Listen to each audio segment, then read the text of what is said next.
the channel yet again. Just give me a second as you guys join the broadcast. I set myself up here for something really, really very important for this broadcast. But there's plenty to talk about. We're going to be looking more at that reaction from the UEFA Champions League last night. We're going to look at Mikel Arteta. We're going to look at Arsenal. We're going to look at Real Madrid. We're going to talk about the semi-finalists of this season's UEFA Champions League in the context of the new format for the UEFA Champions League, which pretty much came under a lot of criticism. So join me on this Thursday morning. It's 11:30 a.m. time check. The reason as to why I did, the reason as to why we did not do this or come on much earlier is because pretty much we did do another broadcast yesterday in the aftermath of that game in the night. For those of you that were with us for as many as 50 minutes. Yes, many of you did join us, and thank you to our new subscribers.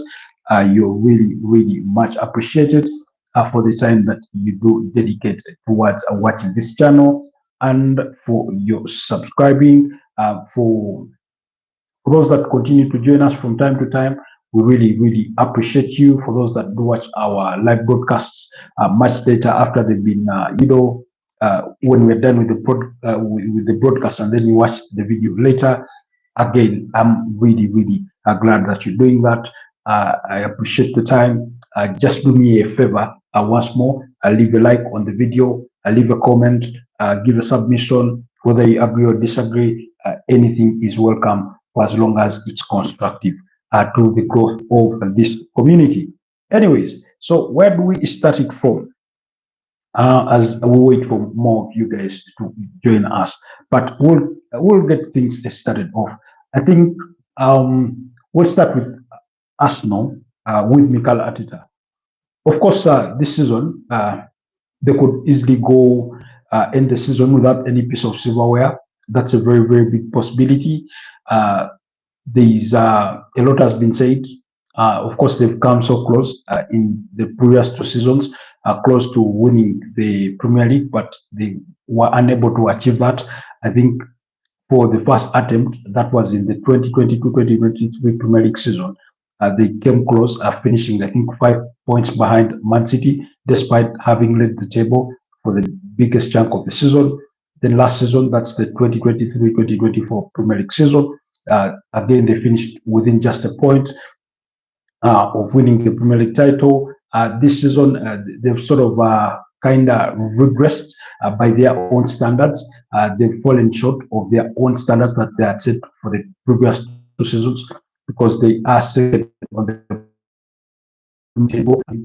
A point gap is as high as 13 points, and that's not a good sign, of course, in the larger context of things. When you look at Mikel Arteta, who has entered his 50th year at the club as the manager ever since joining them from Manchester City back in December 2019, has there been progress? Of course, it's been enormous progress. It's been enormous transformation. The way he has sort of changed how people, how both fans and people or followers of the game do view this Arsenal side. Do let me know if I've got it enough, and if I've not, so that I can adjust. But I would want to believe that I'm audible enough. So, so a lot has changed. First of all, he told us it was going to be a 5-year project. It was the first project in which they've had to build a team, in which, first of all, they had to deconstruct the team, and then while building a team. And I think he's done that quite incredibly well. His first campaign, of course, the half season going on to win the FA Cup, which I thought bought him much needed time for him to kind of rebuild his project or build his project comfortably with a minimal pressure, as opposed to if he had not won anything. But ever since then, he's not lifted any piece of silverware. And of course, he's come under constant criticism from both internally, as in regards to the Arsenal fan circle, and externally from those that do follow the sport. Of course, when he joined, the club were nowhere the Champions League. They were playing in the Europa League, and his first full season, they finished as sorry, I have a bug disturbing me. Sorry about that. And like I was saying, in his first campaign, they finished as that's the full season. They finished as low as 8th place. That means they did not qualify for European football. That means not even the Europa League where he had found them. And again, there was a lot of criticism on him for finishing 8th, and a lot of questions were, pending at his table. Then the following season, that was 2021-2022, he goes on to guide the team to a 50th place finish. Of course, finishing 50th, but with a bit of a crumble because their target had been to finish in the top 4, but they were unable to achieve that because they did sort of, lose their tempo or momentum towards the tail end of the season. And I think Tottenham ended up finishing above them. At the time, I think Tottenham were under the charges of was it Jose Mourinho, either Mourinho or Antonio Conte, one of the two. But they did not achieve that goal, and they went into another season, and but that season really, the 2021-22 Premier League season really kicked off in giving us the new image of Arsenal, what Mikel Arteta was like as a manager, competitively and that kind of thing. And ever since then, they were on an upward trajectory in the points they were amassing and the records they were setting for themselves and that kind of thing. But still, again, like I've said, they've fallen short on a number of occasions. But that's not to say that they've not made progress looking at where or how far back they had to be pulled to reach the levels that they are on now, to the extent that Arsenal, every season that starts, they look at themselves as, Premier League title contenders, all UEFA Champions League title contenders, and that kind of thing. They look at themselves as a competitive team. Also, all the criticism that comes his way today is not about finishing top 4, is not about well, will the team finish, whether they'll be able to compete against the big teams and that kind of thing. So they are able to compete against the big teams, and they've beaten plenty of those. Like I said, in his first half season, they had to beat up against Man City. They beat up against Chelsea in the final. They beat up against, I think, Liverpool. That was in the Community Shield as a curtain raiser for the subsequent season. And ever since then, Mikel Arteta has built himself a team that does compete with the big boys. Of course, they do fall short sometimes when they meet smaller teams and that kind of thing. But overall, I think he's done a tremendous job. As far as the UEFA Champions League is concerned, last season was the first time they were featuring, I think, since 2016. That, I think, 2016, when they had been eliminated by Bayern Munich, I think, at the round of 16, 10-2 on aggregate score. And so in his first edition of the UEFA Champions League, guiding this team, they finished at the quarterfinals, being knocked out by FC Bayern Munich. And again, a team that has the pedigree, a team that has the experience, a team that you would expect would have the capabilities of eliminating an Arsenal team. And then this season, whatever the targets they set themselves, we really do not know. But I know for a fact that their hope was to finish higher than they did last season. And they've already achieved that. In what sense? They're into the semifinals. So into the semifinals for the first time since the 2008-2009 season.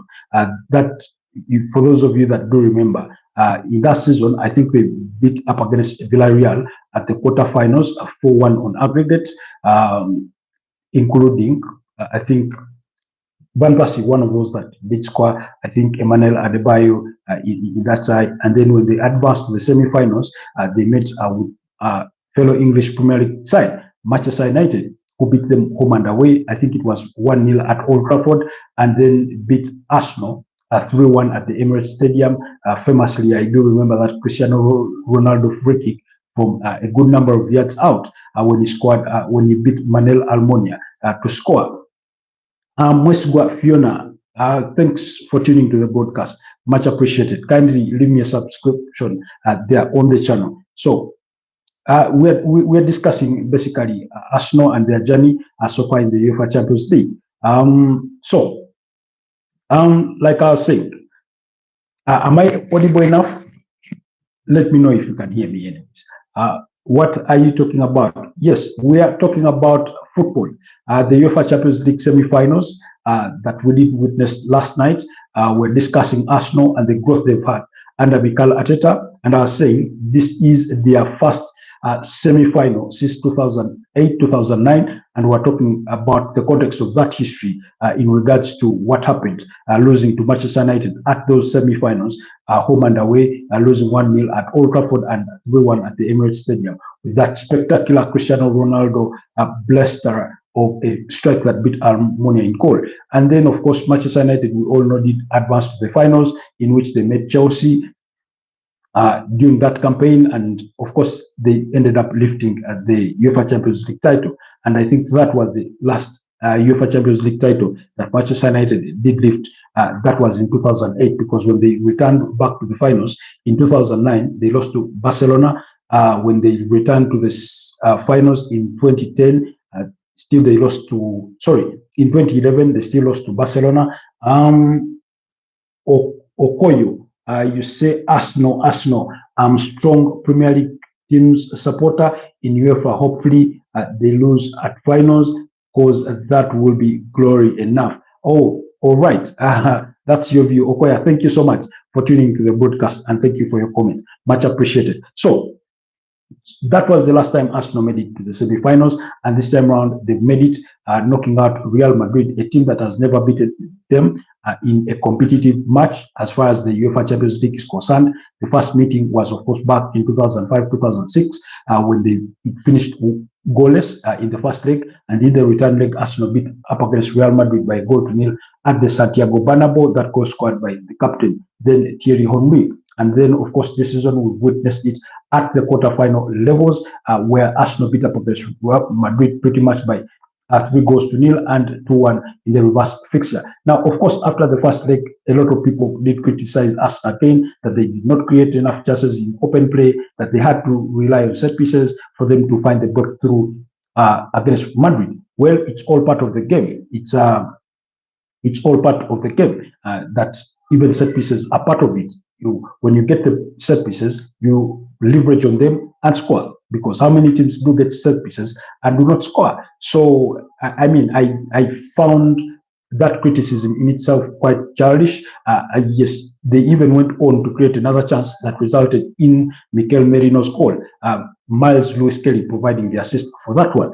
What did Real Madrid create in the first leg? Almost close to nothing. Really, their chances were very minimal, and I think they were limited to about 2 in the first half. So for me, that argument in itself doesn't hold water. But what for those, for sake of conversation and debate, for those of you that were making that argument, I hope yesterday Arsenal really disapproved you, because they went to the Santiago Bernabeu and created chances from open play that resulted into spectacular goals that won them the game. And while on the other side, Real Madrid simply, capitalized on a William Saliba mistake, which essentially we can also partly blame on David Raya, because he had better vision of the pitch as opposed to William Saliba, who has his back, to the side of Real Madrid. So he was caught out of possession. He was unaware of how close Vinicius Jr. was when David Raya passed him that ball and that kind of thing. So that's the only moment in which Real Madrid really capitalized on to get the only goal that they've scored against Arsenal in 4 meetings of the UEFA Champions League. So that was quite telling.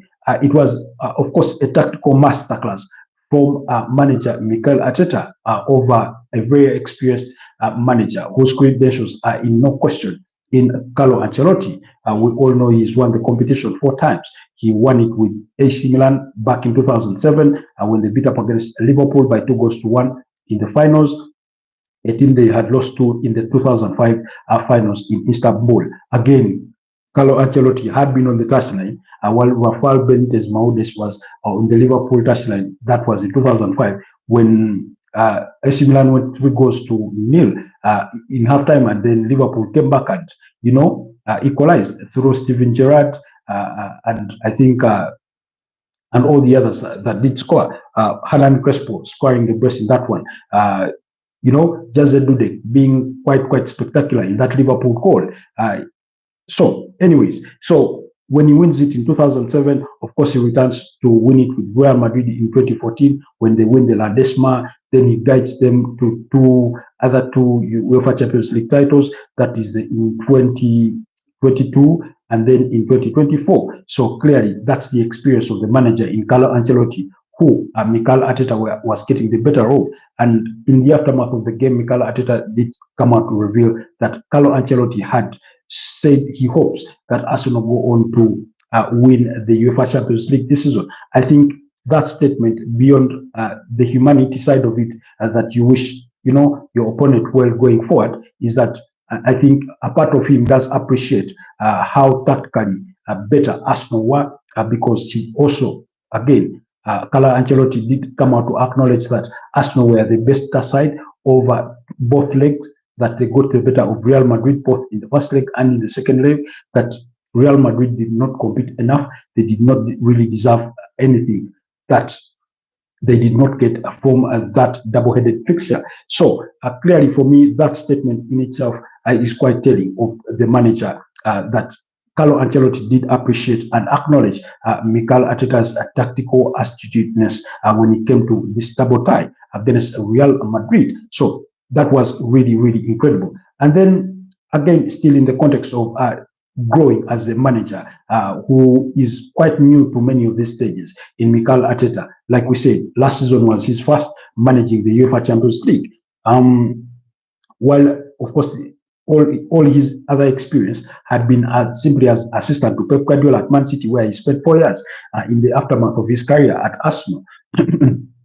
And that kind of context. So Mikel Arteta did come out to reveal that he had spoken to Pep Guardiola prior to these fixtures against Real Madrid. Again, for me, that is commendable for Mikel Arteta. One, to recognize that, one, while I may be good as a manager, I do not have the experience to this kind of level, but I do have a friend in my former boss in Pep Guardiola, who I can, make a call to, and we speak matters, tactics, and make my inquiries. What kind of atmosphere? We all know that Pep Guardiola has taken multiple teams to the Santiago Bernabeu. He took there Barcelona, and if I'm not mistaken, he did take there Bayern Munich.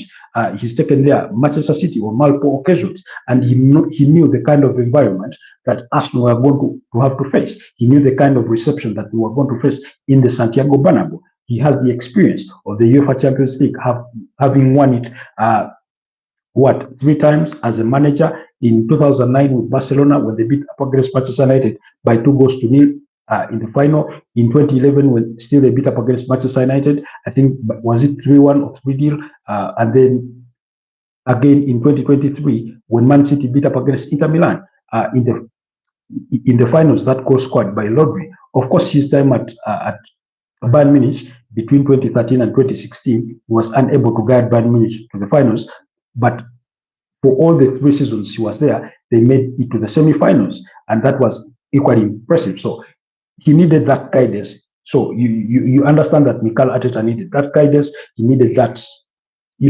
that maybe pep talk from a senior manager, and he really sought that from no other than the experienced Pep Guardiola. And here is what he had to say, particularly Mikel Arteta, in respect to that.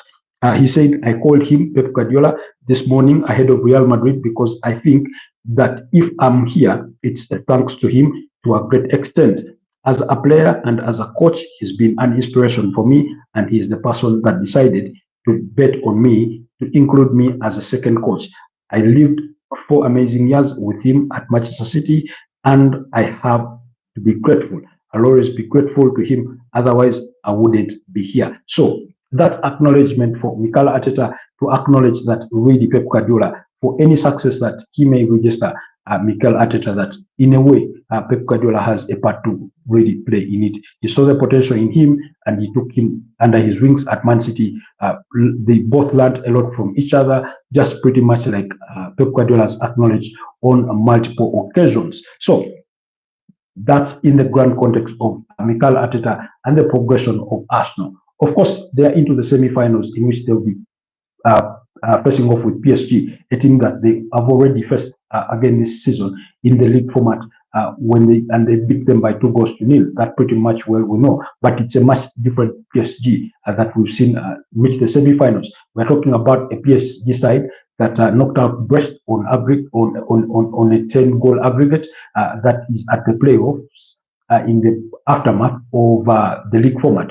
Remember how the league format worked was that the top 8 went directly to the round of 16, while those that finished between 9th and 24th had to have a playoff in which PSG played Brest, while Real Madrid on the other side played Man City, and they were able to advance. They met with Liverpool that had topped the entire league format of the UEFA Champions League. They managed to knock out Liverpool on penalties after losing 1-0 at home and then winning 1-0 at Anfield. So it went on to penalties and they advanced. From there, they went on to meet Aston Villa, who they just knocked out 5-4 on aggregate score, winning 3-1 at Parc des Princes and losing 3-2 at Villa Park. So we're talking about a team in Paris Saint-Germain that has grown in this competition. We're talking about a team that has made it to the semi-finals 4 times out of the last 6, consecutive UEFA Champions League seasons, including being a finalist in 2020 when they lost to Bayern Munich in the finals there. So clearly, PSG does deserve to be here. So that takes us to my next topic or point of the new UEFA Champions League format, which pretty much did come under a lot of criticism because we had an expansion from 32 to I think 36 teams. Those 36 teams were put in pots of 9 teams apiece, for which they were to play each other at least once across the campaign without playing home and away, and that entire new format, but every team being graded in a table format as we saw. The format in itself did come under enormous criticism, saying it was going to bring in underdogs, that we would find ourselves with teams that were not worthy of winning the UEFA Champions League being the ones winning it, and that kind of thing. And yeah, while their argument held a bit of water, would bring in smaller teams, but UEFA sought inclusion as one of the concepts there. And they've been proved right so far, because really, out of the 4 teams that are into the semi-finals of this year's UEFA Champions League, 3 of those teams finished within the top 4 of that league format. Because who are the leaders? Liverpool. Number 2 was Barcelona. Number 3 was Arsenal. Number 4 was Inter Milan. So Arsenal, Inter Milan, Barcelona are in the semi-finals. It's only Liverpool that are out of this. And guess what? Liverpool were knocked out by PSG, a team that finished 12th in this league format. Now, we're talking about a team that is leading the French League One table. And in fact, they've already been, they're champions in waiting. They've already won that competition. They're just waiting to be handed their trophy.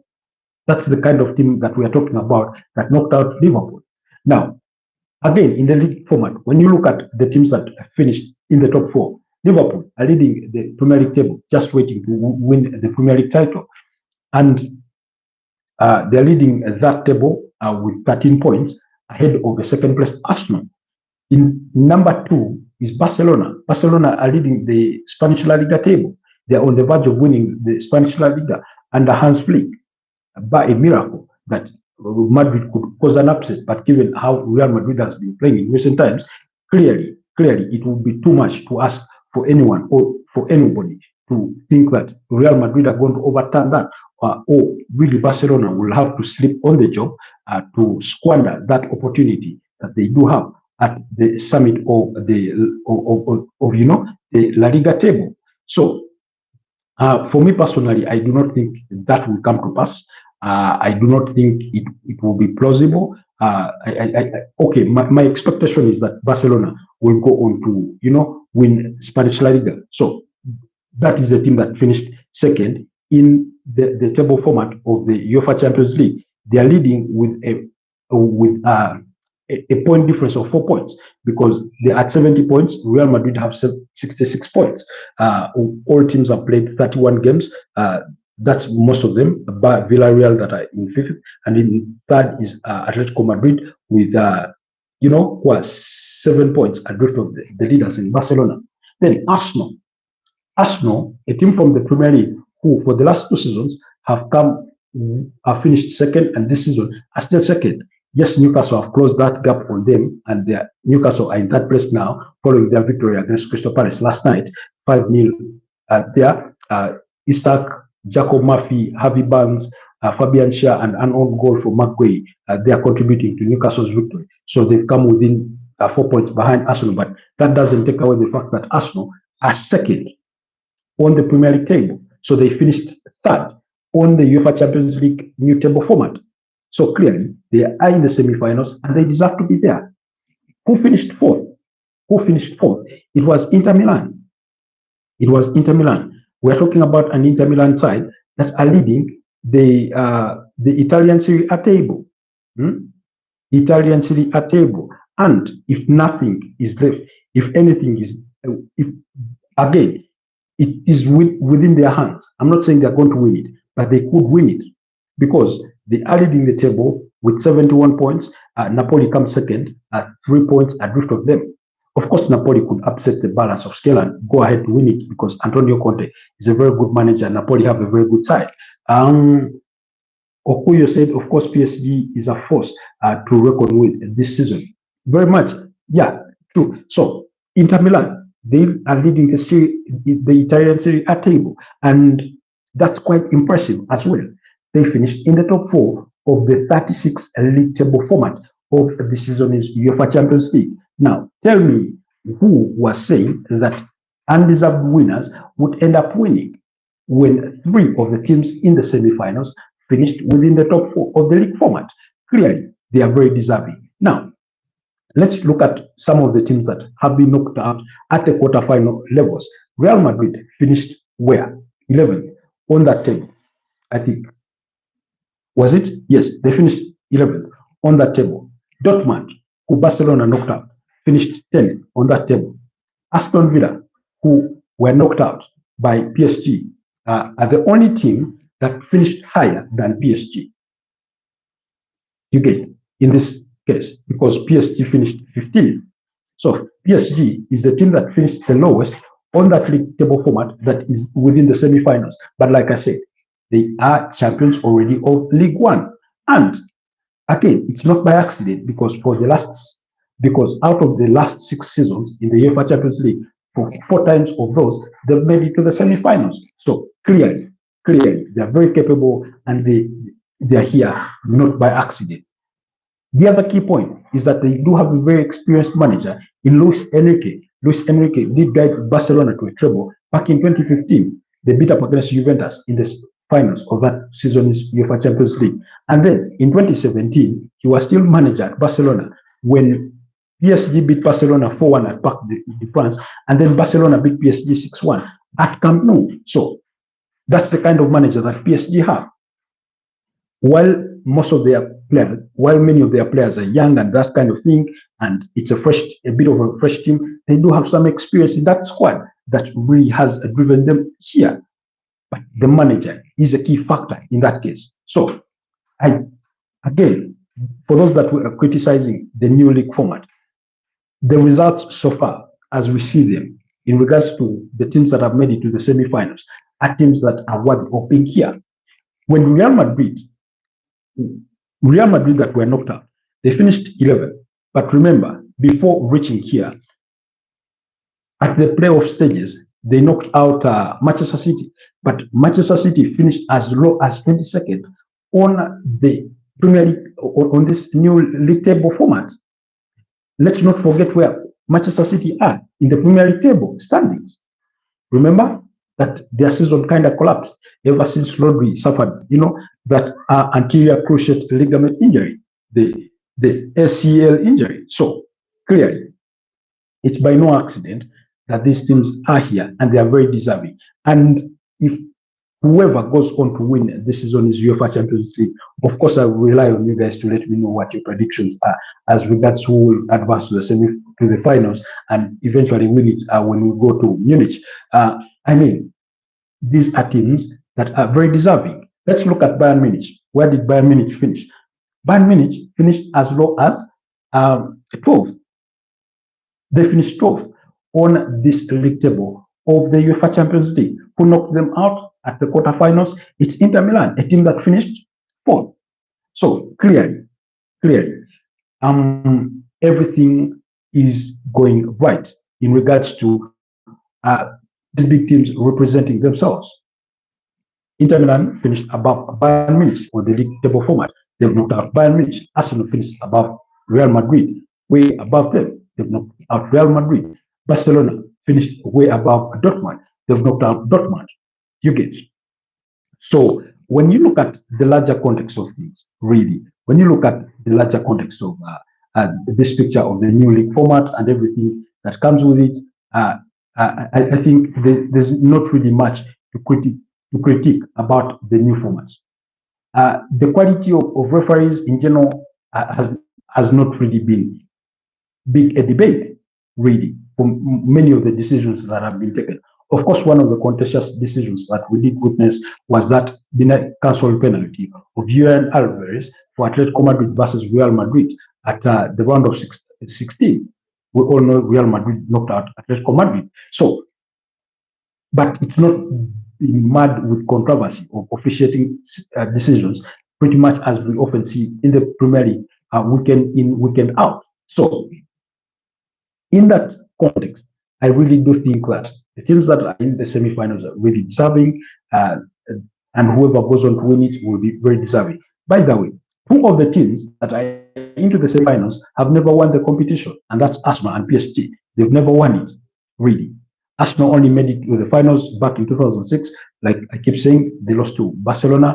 Jens Lehmann suffering the red card in that one. That really cost Arsenal. And then PSG made it to the finals back in 2020.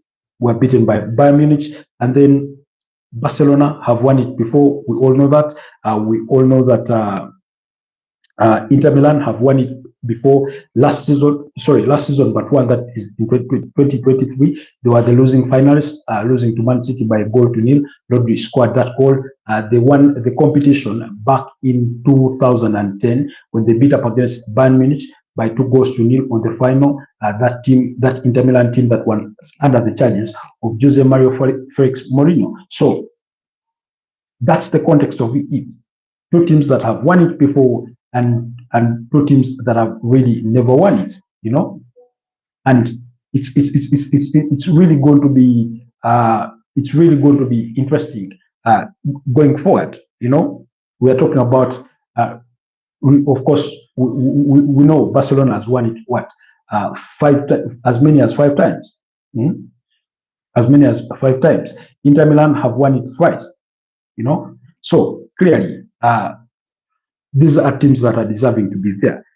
But anyway, let's leave all that there and reflect a little more from yesterday's performance. Again, what an incredible performance overall from Arsenal. Pretty much one, I'm sure many rival fans did not expect. But I think it's better to say that Real Madrid were that bad. Because you could argue that Real Madrid were not at their best, and indeed they were nowhere near their best. But then Arsenal's best, Arsenal delivered themselves in quite spectacular fashion. They dominated most of the affairs of the game, from the first leg to the second leg. Like I said, overall across 180 minutes, Arsenal does come out on top. They dominated that midfield in both encounters. Yesterday, I feared a bit for Arsenal when I saw that midfield of Aurelio Tchouameni, Fede Valverde, and then Jude Bellingham. I said, okay, it's going to be quite the battle. But then the midfielders on the Arsenal side were quite up to the challenge. Thomas Partey, Declan Rice, and Martin Odegaard. Martin Odegaard facing his former bosses. We all know that Thomas Partey, having played at Atletico Madrid, knew what it meant going to the Santiago Bernabeu. And then Declan Rice, man of the match, put up another man of the match performance. Yesterday, he ran after every ball. He put his foot everywhere it needed to be. Of course, there was that scare that he had caused the penalty, but I mean, we also, as the replay does show us, that Kylian Mbappe initiated or forced that contact in leading him to fall, and he threw himself to the ground, trying to gain a dubious advantage in the form of a penalty. But that was not given. And okay, initially it was given by the referee, Francois, but he was called to the monitor to review the incident, and he came back and rescinded the yellow card he had dished out to Declan Rice and did away with the penalty. Then the penalty that Real Madrid conceded on the other side, I think through Raul Asensio putting down Mikel Merino. Was it a penalty? Was it not a penalty? First of all, it was a clear and obvious error that he dragged Mikel Merino down to the ground. Whether the player is anywhere near the ball or not, for as long as you're within the forbidden area, and that's the box, do not make that kind of challenge.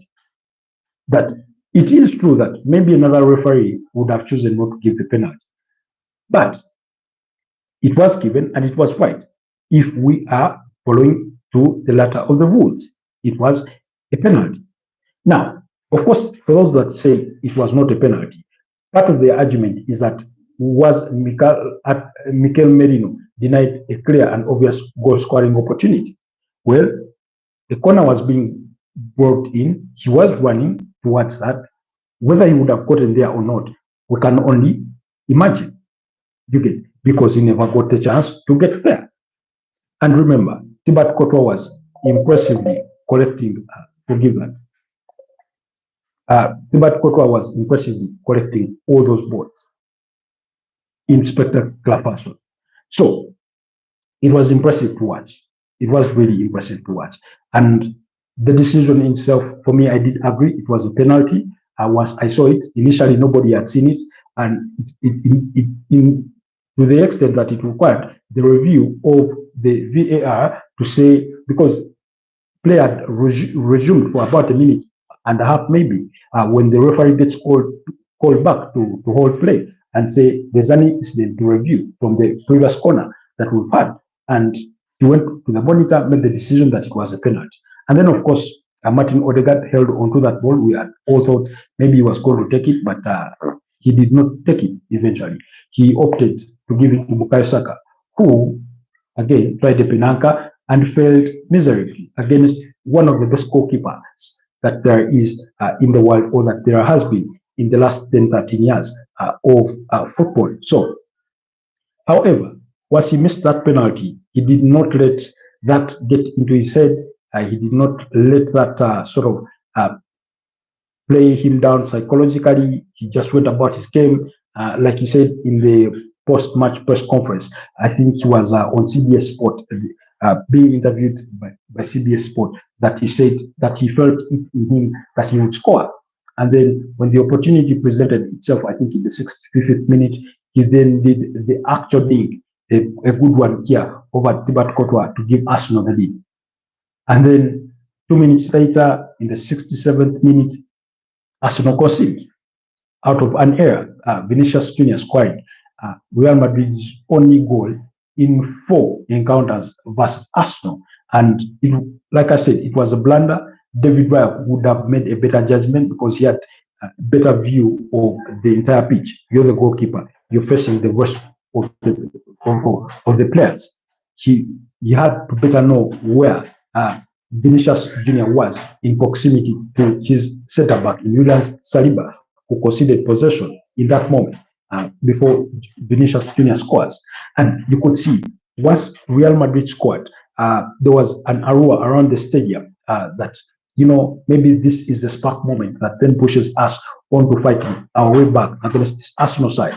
But again, you could also see Mikel Arteta, telling his players that yes, we've conceded, but concentrate. Remember what we said. Concentrate. This is in the head. For those of you that saw that side, for him pointing to his head, telling them to calm down, concentrate. We need to concentrate. And that's what they basically did. But other than that, Real Madrid's opportunities had been really nullified. They had been reduced to, throughout the entire game, they only managed 3 shots on target. One, of course, being the goal. The others, David Raya was able to save. there was particularly an incident in which it was a corner kick, I think, brought in by Kylian Mbappe. I stand to be corrected in this one, because usually the goalkeeper stands somewhere midway the goal and then slightly off the line, tries to anticipate the ball, that it's going to be floated in high up to come out and collect it or punch it away. And then, in quite smartness, I think Mbappe tried to go for a direct scoring out of the corner, and he put that ball to the near post. And I could see David Wire run to it, literally scrambling to punch it outside. And it could have potentially gone in, and maybe then it would have seen something different. Then the other thing was to do with, again, when it came to Arsenal managing the game, the first 15-20 minutes, we all knew they were going to be very, very crucial. We all knew that they were going to be very important. We all knew that Arsenal needed to avoid conceding any goal to give Madrid any inspirations. In fact, there's a quote from Lucas Vasquez saying that Arsenal came to defend. It's a quote from Lucas Vasquez. I need to really look it up because he said Arsenal came to defend in that particular game. But I did not see it that way. The Arsenal came with a game plan which included slowing the tempo of the game to as low as they could be comfortable with. They knew that going to the Bernabeu, it's the Real Madrid are going to have the noise of all their, almost 80,000 fans behind them. They're going to have the home advantage. We all know Real Madrid like that, electric play of very fast football. They have the fast players, Mbappe, Rodrigo, Vinicius Jr., and that kind of thing. So Arsenal knew that, and they slowed down the tempo of the game to their own preferred play. And you could see it in the way they progressed the ball. They had so many opportunities of running to the counter, but then oftentimes they kind of dragged it down, took their time, and tried to settle in the game. So Lucas Vasquez was saying that Arsenal did not come to play, they came to defend. Well, defending is also part of the game. To their defense, I think some of you remember a game that Chelsea played with, I think West Ham. Yes, or either West Ham or Everton. And at the time, they were under the charges of Sam Allardyce, while Chelsea were under the charges of Jose Mourinho. And Jose Mourinho came in the aftermath of the game, which was, I think, a goalless draw, to say that they had played football from the 90s. Well, Arsenal did not come out with a defensive masterclass that Jose Mourinho went and did against Barcelona in 2010. That was not it. You get, that was not it. Arsenal didn't just sit back and defend. They played the game. Again, pretty much like we had anticipated or even predicted in our preview for that particular fixture, was that Arsenal would be happy to concede possession to Real Madrid. They did just that. They conceded majority of the possession to Real Madrid. Yes, in the first phase of the game, they had majority of it, but overall, Real Madrid averaged anywhere between 63 to 66% in overall possession, while Arsenal were reduced to 34 and thereabout. So clearly, that was telling again of the strategy that Mikel Arteta was eager to deploy. But then, what did Madrid do to break those defensive lines, to break the low block that Arsenal retrieved in whenever they were out of possession, in most times in their own half? So again, Madrid did not give themselves the chance because they did not create plenty of opportunities and that kind of thing. So I really find that a reason not standing or not worthy for purposes of debate, and it's been impressive. But like, for those of you that have observed, Mikel Arteta, one, has built confidence in his team that they are no longer afraid to face the big teams. In any case, they are not losing to many big teams. Look around, go to the Premier League, come back in the UEFA Champions League. How many times are they losing games to big teams? This season in the UEFA Champions League, they've only lost once, and they lost to Inter Milan. It was a penalty. So they really know how to play these big games. They really know how to play these big games. And yesterday's result was not different, because I thought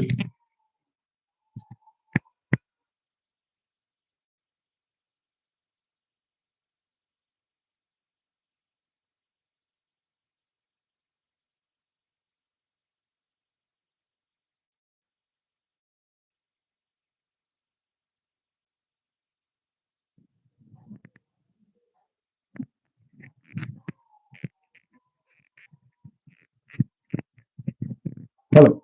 How come you guys didn't warn me that you couldn't hear me anymore? But anyways, sorry about that. Apologies. Like I said, that Mikel Arteta has built a team that is so hard to beat. A team that is not afraid of the big teams. A team that is filled with a lot of confidence. Even when they come with, a few junior players in the team. Let's talk about Jakub Kivior. Quite a performance he gave us yesterday, and including the first leg. Now, prior to him coming on in the game in Arsenal's 2-1 victory over Fulham, he had spent nearly 3 months of training every day without playing a single minute of football, being left on the bench, always as a substitute, an unused substitute, for nearly 3 months, training every day, staying fit, preparing himself for this moment. Preparing himself for this moment. But when my chance arises, when my opportunity comes, I will be fit to represent my team. How many Arsenal fans, and I say this based on observation, based on the comments, some of the comments that I've witnessed come from, some Arsenal fans and different circles.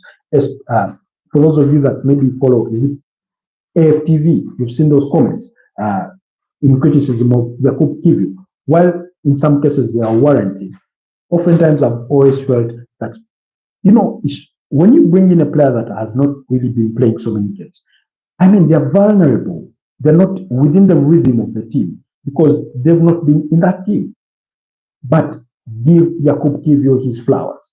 Ever since he stepped in in that Fulham game, when Gabriel Magalhaes suffered a hamstring injury that I think has needed surgery, because I did see a video clip of him yesterday on the internet when he was celebrating Arsenal's victory with a metal strap on his knee, holding the muscles and stuff. So he's slotted into that backline with William Saliba as if they've been playing together all season long. And then I think he started about 20 fixtures or so for Arsenal, and I stand to be corrected on this, but Arsenal are probably not lost in those fixtures. They've had a good number of wins. In the Premier League alone, I think, where he started with a game, I think with Saliba, 10 games, they've won 5 and drawn 5 ever since he joined the club. So that is clearly telling that that the Polish international has really risen to the occasion. He has really stood up to fill that Gabriel Magalhaes gap. Of course, many Arsenal fans were afraid. Will Jakub Kivior be good enough? Will he be strong enough to fill that void?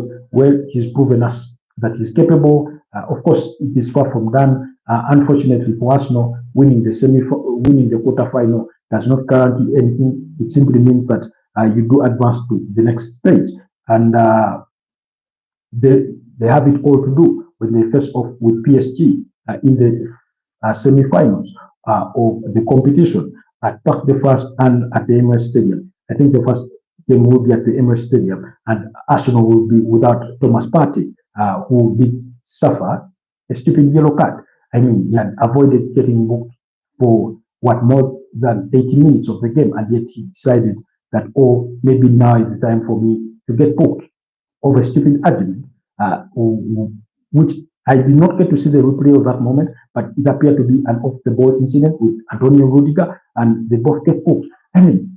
I've looked at him, and I could see Declan Rice dragging him away, talking him down. What are you doing? You know the kind of position you're in. Besides, we're in control of this game. It was one at the time. And then, of course, Gabriel Martinelli goes on to score the winning goal in spectacular style. A counter attack, Mikel Merino providing 2 assists in that particular game. I mean, quite impressive. Mikel Merino, give him his flowers. For a player that is being played out of position, when Gabriel Jesus and Kai Havertz suffered their season-ending injuries, I mean, Mikel Arteta looked through his squad and he said, this midfielder who I waited for ages to sign in the summer, so much to the criticism of Arsenal fans, is the person I'm going to call upon to come and, lead our lights. And he's done that quite in spectacular fashion, both in the Premier League and on the continent. Of course, no, bearing in mind that the Athletic of Edinburgh in the summer, Emil Smith Rowe is absent. Leandro Trossard, we all know I do have it in my conviction that Leandro Trossard never wants to play as a 9, really. He prefers to play as a 10. He wants that revolving role as a 10. He prefers pretty much that.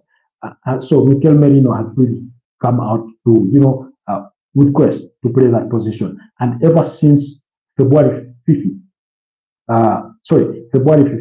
when he gets to be played as a striker, he did come off the bench in Arsenal's 2-0 win over Leicester City and scored a brace. He scored the most goals of all Arsenal players, as many as 8. And yesterday he did come out with the burst of assists. So give him his flowers.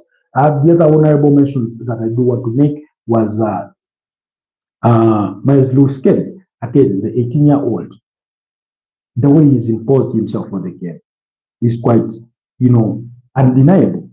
We saw him in the first leg make runs, dribble past Real Madrid players. He did that yesterday. He went at them. He's physically imposing, and that kind of thing. All the qualities that you need in a player to sustain themselves in the Premier League and on the continent. He does that pretty well.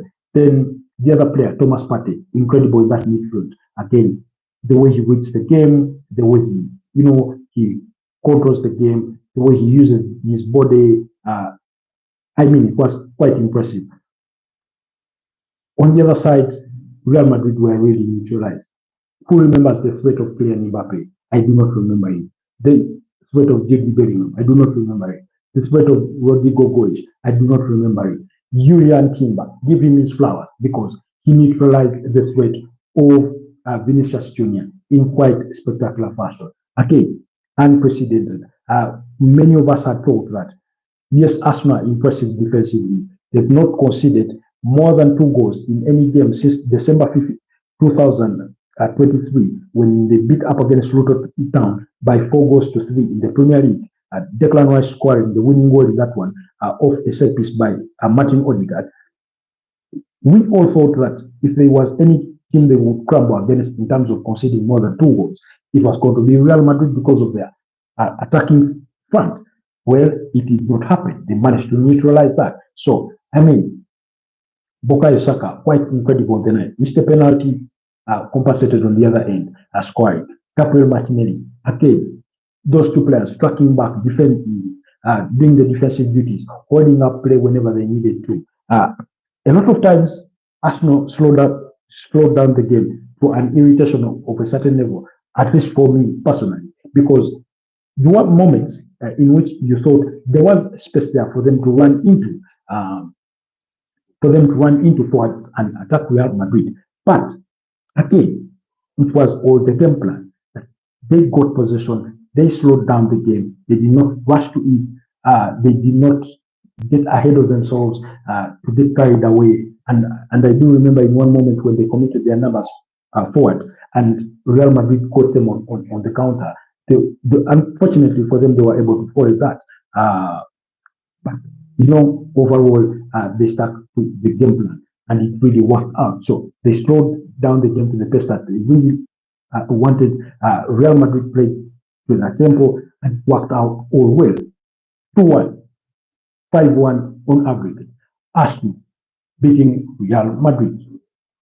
Guys, it doesn't get any better than that. When you look, then of course, in the other fixture, Bayern Munich were knocked out by Inter Milan. That is 4-3 on aggregate score. Yesterday's game was a 2-2 draw. Of course, Bayern Munich, they are scoring through Hurricane and Eric Dyer, while Inter Milan scored through Lautaro Martinez and Benjamin Pavard. a former Bayern Munich player in there. So quite impressive. Anyways, that's the semi-finals. We'll be discussing more of these things, more of the UEFA Champions League, more football, but do not forget to subscribe to the channel. And thank you for joining me for today's live broadcast. Apologies for that, voice glitch when our microphone went out of battery. We'll continue to do better next time. Otherwise, have a blessed day for now, and I wish you a wonderful rest of the weekend that does come ahead. It's the Holy Week. Today is Holy Thursday. For the Christians, I know tomorrow is Good Friday. I'll leave you to Easter. Stay blessed for now, and I'll see you next time.